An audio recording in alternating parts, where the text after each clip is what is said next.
সে তার এটাও এক ধরনের হোম কোয়ারেন্টাইন নিজেরা করছে। সে নিজেই বিদেশ থেকে আসছে, পুলিশও যায় নাই। সেপ্টেম্বর 2019-এ আবিষ্কৃত যে কোভিড-19 করোনা ভাইরাস এবং এর দ্বারা সৃষ্ট ইতিহাসের যে ভয়াবহ তাণ্ডব বা সংক্রামক করোনা রোগের যে প্রাদুর্ভাব, তা মানব সভ্যতায় কিন্তু ইতিপূর্বে আমরা কখনোই দেখি নাই। সত্যিকার অর্থে সমগ্র বিশ্বকে একসঙ্গে একটি ভিকটিমে পরিণত করা হয়েছে এবং যে প্রাদুর্ভাবটা এখন বাংলাদেশেও ছড়িয়ে পড়েছে। ইতিমধ্যে আপনারা বিভিন্ন সংবাদের মাধ্যমে আপনারা জানতে পেরেছেন। সর্বশক্তিমান মহান আল্লাহ তাআলার কাছে আমাদের আকুল প্রার্থনা এবং আবেদন, নরসিংদীবাসী সহ পৃথিবীর সকল মানুষ যাতে ভয়াবহ সংক্রমণ থেকে এবং এই বেজির হাত থেকে রক্ষা পায়।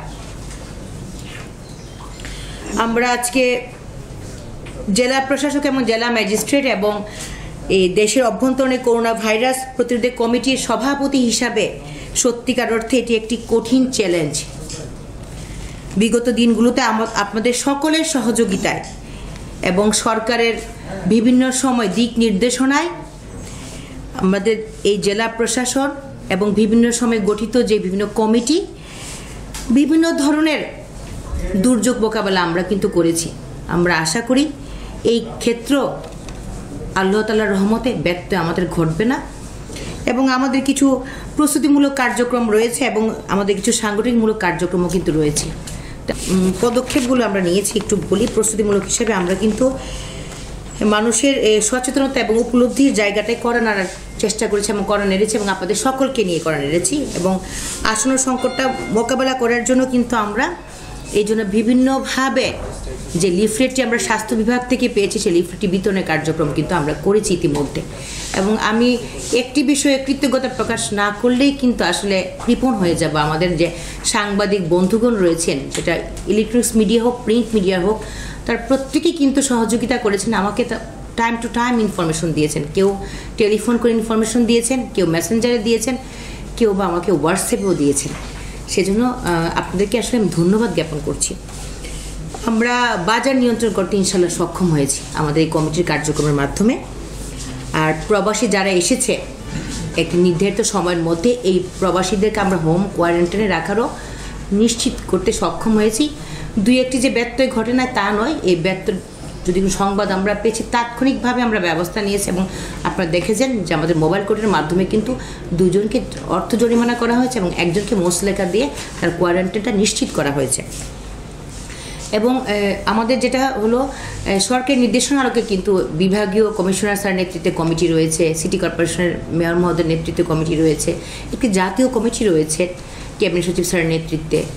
পরবর্তীতে জেলা পর্যায়ে একটি কমিটি রয়েছেন, উপজেলা পর্যায়ে কমিটি রয়েছে, পৌরসভার কমিটি রয়েছে, ইউনিয়ন কমিটি রয়েছে। এটি সরকারি নির্দেশনা।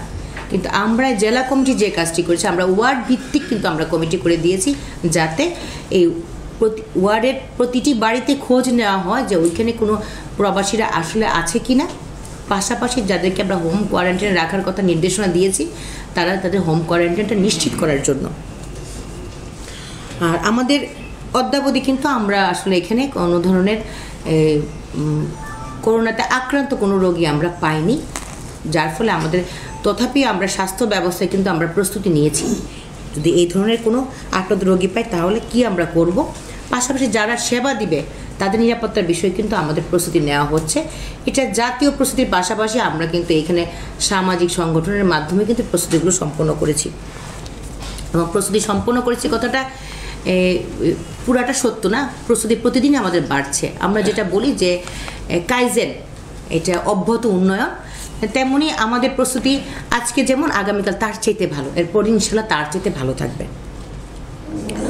আর এই যে নরসিংদী জেলা কমিটি যে কাজটি করেছে সেটি হলো আমরা কিছু ইউনিক উদ্যোগ নিয়েছি। আমরা একটা করোনা ইমার্জেন্সি সেল করেছি, যে সেলটিতে অতিরিক্ত জেলা প্রশাসক, শিক্ষা, আইসিটি আহ্বায়ক হিসেবে কাজ করছে এবং এখানে আমাদের সিভিল সার্জন সহ আমাদের পুলিশ সুপার সহ ওনাদের প্রতিনিধি, সিভিল সার্জন এবং পুলিশ সুপার মহোদয়দের প্রতিনিধি এখানে রয়েছেন এবং আমাদের সচিব এবং বিএমের সম্মানিত সভাপতি কিন্তু এখানে এই কমিটি কাজ করছেন এবং এই কমিটিগুলো কিন্তু প্রতিনিয়ত ডাটাগুলো আপডেট করছেন, আপনাদের সঙ্গে যোগাযোগ রক্ষা করছেন এবং বিভিন্ন শ্রেণী পেশা মানুষের সঙ্গে তাদের যোগাযোগ রক্ষা হচ্ছে এবং এই কমিটি তাদের বিভিন্ন সুপারিশমালা উপস্থাপন করছেন আমাদের কাছে যে আমরা কিভাবে আমাদের প্রস্তুতিগুলো আমরা আরও গ্রহণ করতে পারি।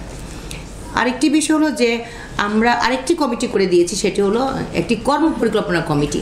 আমরা যদি বিশ্বের চিত্রটা দেখতে পাই তাহলে দেখতে পারবো যে এইটার কয়েকটা স্টেজ রয়েছে। এই করোনা ভাইরাস সংক্রমণ প্লাস প্রাদুর্ভাব প্লাস এখানে আক্রান্ত রোগীর সংখ্যা যদি বিশ্লেষণ করি, তা আমরা আসলে এখন সেকেন্ড স্টেজে আছি, থার্ড স্টেজটা আমাদেরকে নক করছে। তা থার্ড স্টেজটা আসলে কিন্তু সংক্রমিত হওয়ার, এটা এরকম আমি একটু এক্সাম্পল দিয়ে বলি যে আমাদের যদি এখন আমরা ধরেন বাইরে থেকে কেউ আসলো কোনোভাবে যে উনি সংক্রমিত, এই করোনা ভাইরাস তার মধ্যে আছে, তো এখন তাকে আমরা কোয়ারেন্টাইনে রাখলাম বা সে তার 14 দিন থেকে সে সুস্থ হয়ে থাকবে, কিন্তু কোনোভাবে তার মাধ্যমে তার আত্মীয়স্বজন বা পাড়া প্রতিবেশীর কাছে সেটা চলে যাবে, তখন কিন্তু এটা অনেকটা আপনার মানে অধিক মাত্রায়, আমরা যেটাকে বলে মহামারী শব্দটা বলতে চাই না, এই মাত্রায় চলে যেতে পারে। এই থার্ড স্টেজে যাতে আমরা মোকাবেলা করতে পারি সেজন্য কিন্তু আমাদের 3 স্তরের কর্মপরিকল্পনা আমাদের রয়েছে। এই কর্মপরিকল্পনাগুলো প্রণয়ন করার জন্য কিন্তু একটি কমিটি আমরা তৈরি করে দিয়েছি এবং তারা কাজ করছেন। এবং আরেকটি বিষয় হলো যে আমরা কিন্তু জেলা কমিটি কিন্তু যেদিনে আমরা চিঠি পেয়েছি সেদিনই কিন্তু আমরা ঠিক পরদিন একটা মিটিং করেছি গত মাসে, আর এই মাসের 10 তারিখে একটা মিটিং করেছি এবং 19 যে আবশ্যিকভাবে তাদের যে তবে আমরা কিন্তু এটা যথাসাধ্য মেনটেন করবো। আরেকটা বিষয় হলো ফেসবুকে বিভিন্নভাবে গত কয়েকদিন যেভাবে দিয়েছে আপনারা আমাকে একেবারে এনরিচ করেছেন ইনফরমেশন দিতে, গতকাল খবরটা কিন্তু আপনাদের দেওয়া। তাহলে কিন্তু মহোদয় আসসালামু আলাইকুম, আমি সাধারণ সম্পাদক নরসিংদী প্রেস ক্লাব। কিছু হলে এই সময় যা কিছু এই পর্যন্ত ঘটেছে সবকিছু তোমার আদেশেই হয়েছে, এখনো যা কিছু ঘটতেছে তোমার আদেশেই হচ্ছে।